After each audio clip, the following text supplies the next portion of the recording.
एक दुबई का शेख जिसकी 2 पत्नियां होती हैं, लेकिन फिर भी उसका 2 पत्नियों से भी मन नहीं भरता है, तो वो अलग अलग औरतों के साथ वो शारीरिक संबंध बनाता है।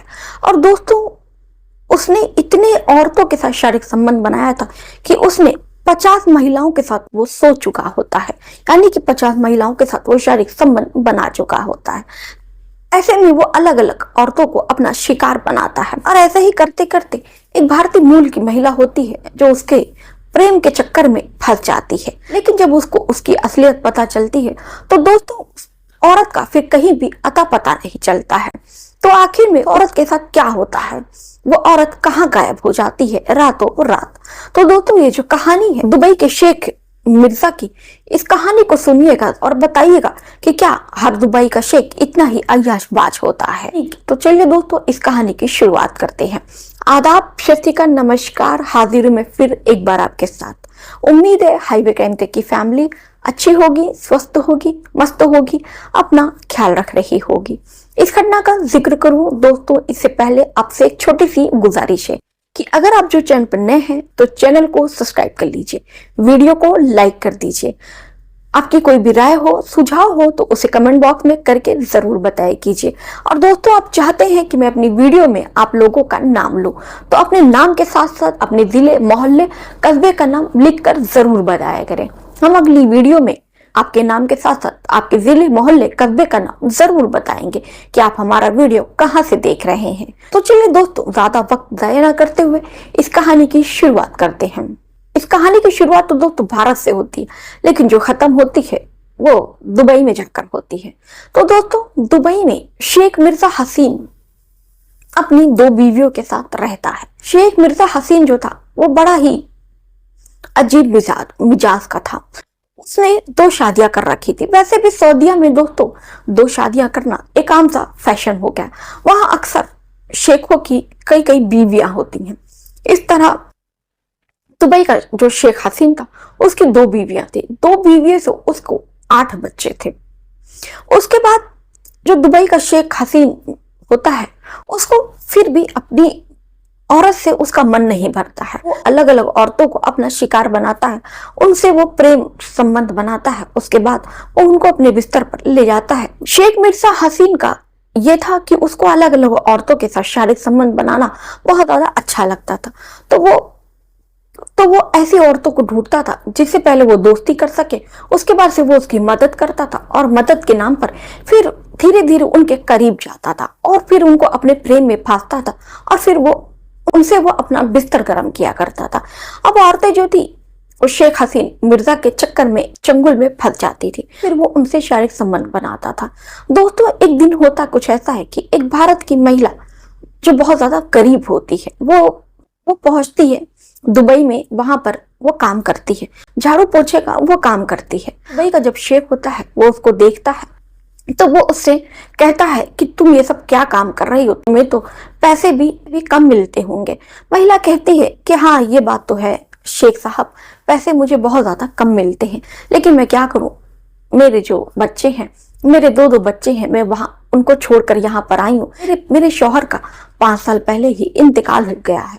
मेरे घर में कोई भी कमाने वाला नहीं है, मैं ही हूँ जो अपने घर में कमाने वाली हूँ। तो इसलिए मैं यहाँ पर झाड़ू पोछा का काम करती हूँ।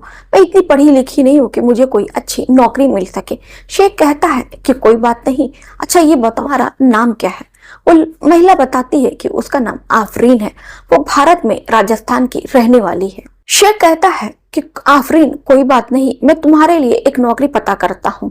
मेरे संपर्क में बहुत सारे लोग हैं, मैं तुम्हारे लिए जल्द से जल्द एक अच्छी नौकरी का इंतजाम करूंगा जिसमें तुम्हारी तनख्वाह भी जो होगी वो बहुत ज्यादा अच्छी होगी। आफरीन बहुत ज्यादा खुश हो जाती है क्योंकि अभी तक उसको कोई ऐसा मदद करने वाला इंसान नहीं मिला था बाहरी विदेश में। आफरीन बहुत ज्यादा खुश होती है और शेख जो था आफरीन से उसका नंबर लेता है। आफरीन अपना मोबाइल नंबर उसको देती है। अब जो दुबई का शेख होता है उसको वो बराबर कॉल किया करता है। आफरीन अब उससे बात करने लगती है। कभी जो शेख होता है उसको वो पैसे की मदद भी किया करता था। अब ऐसे में आफरीन को लगने लगता है कि वो जो शेख है वो कितना ज्यादा अच्छा है। अब जो शेख था उसको चुपड़ी चुपड़ी बातों में फंसाता है और उसके साथ वो शारीरिक संबंध बनाता है। दरअसल वो जो आफरीन थी वो भारत की रहने वाली सीधी सादी वो महिला शेख से वो प्यार करने लगती है। उस शेख ने उसको ये बता रखा था कि जो उसकी पत्नी थी वो भी इस दुनिया में नहीं है। तो ऐसे में आफरीन को कहीं ना कहीं उस शेख के ऊपर एक दया भाव रहता है कि उसका पति भी नहीं है और उसकी पत्नी भी नहीं है। ऐसे में दोनों बहुत ज्यादा नजदीक आ जाते हैं। आफरीन उसको बेइंतहा प्यार करने लगती है। अब होता दोस्तों कुछ ऐसा है कि आफरीन उसके बच्चे की माँ बनने वाली होती है। जब ये बात आफरीन शेख से बताती है कि मैं आपके बच्चे की माँ बनने वाली हूँ, तो शेख होता है आफरीन से कहता है कि तुम उस बच्चे को गिरा दो। आफरीन कहती है कि आप ये कैसी बातें कर रहे हैं, ये हमारे प्यार की निशानी है, मैं इसे नहीं गिराऊंगी। अब जो शेख है उसके ऊपर दबाव डालने लगता है। आफरीन कहती है क्यों आप मुझसे प्यार नहीं करते हैं, इसका मतलब कि आप मुझसे शादी नहीं करेंगे। आपने तो मुझसे बहुत बड़े बड़े वादे किए हैं, आप मुझको अपनाएंगे, मुझसे शादी करेंगे। शेख कहता है कि देखो मैं तुमसे शादी करूंगा लेकिन मैं अभी नहीं कर सकता। आफरीन कहती है कि अभी आप क्यों नहीं कर सकते हैं, यही तो सही मौका है, यही तो अच्छा मौका है, क्योंकि अब हम 2 नहीं 3 हो गए हैं। तो भला अब शादी नहीं करेंगे आप, तो भला फिर शादी कब करेंगे आप। अब शेख और आफरीन के बीच में काफी ज्यादा झड़प होती है। शेख जो है उसको कहता है कि देखो तुम इस बच्चे को गिरा दो वरना तुम्हारा जो अंजाम है वो कुछ अच्छा नहीं होगा। आफरीन कहती है कि सीधे सीधे साफ साफ बोल दीजिए ना कि आप मुझसे शादी नहीं करना चाहते। फिर शेख बताता है कि देखो आफरीन, मैंने तुमसे झूठ बोला, मेरी ऑलरेडी 2 बीवियां हैं और मैं अब तीसरी शादी नहीं कर सकता। जब ये बात आफरीन सुनती है तो उसके पैरों तले जमीन खिसक जाती। वो कहती है कि आपने मेरे साथ बहुत बड़ा धोखा किया, आप मुझसे तीसरी शादी कीजिए, नहीं तो मैं पुलिस के पास जाऊंगी, आप मेरे साथ ऐसा नहीं कर सकते हैं। अब जब शेख ये बात सुनता है तो उसके तोते उड़ जाते हैं। उसे लगता है कि कहीं जो आफरीन है उसके ऊपर मुसीबत ना बन जाए। अब जो शेख होता है आफरीन को वो मार देता है। जान से मारने के बाद आफरीन को उसकी वो छोटी छोटी बोटियां करके वो कुत्तों को खिला देता है। इधर जब महीना बीत जाता है, आफरीन अपने घर पे न फोन करती है तो भारत से फोन आता है जहां वो काम कर रही थी कि जो आफरीन है वो 1 महीने से उसका कुछ भी अता पता नहीं है। अब इधर जो जहां आफरीन काम कर रही थी, फिर जब वो उन लोग ये बात सुनते हैं तो फिर आफरीन को ढूंढना चालू करते हैं, लेकिन आफरीन का कहीं भी कुछ भी अता पता नहीं चल रहा था। अब जहां आफरीन काम कर रही थी वहां का जो मालिक होता है वो थाने पहुंचता है और थाने में जाकर आफरीन की गुमशुदगी की रिपोर्ट दर्ज कराता है। बताता है उसके यहाँ एक भारतीय मूल की महिला काम कर रही थी, 1 महीने से लापता है। उसके घर वालों का फोन आया है और उनके घर वालों का कहना है कि आफरीन हाथे में अपने घर वालों से बात करती थी, लेकिन इधर 1 महीने से आफरीन का ना कुछ अता पता है, ना ही आफरीन ने अपने घर पर कांटेक्ट किया है, ना ही कोई बातचीत की है। अब पुलिस वाले छानबीन करना शुरू करते हैं, आफरीन कहाँ गई। अब वो यहाँ वहां उसको ढूंढते हैं लेकिन आफरीन कहीं भी नहीं मिलती है, आफरीन की लाश भी नहीं मिलती है।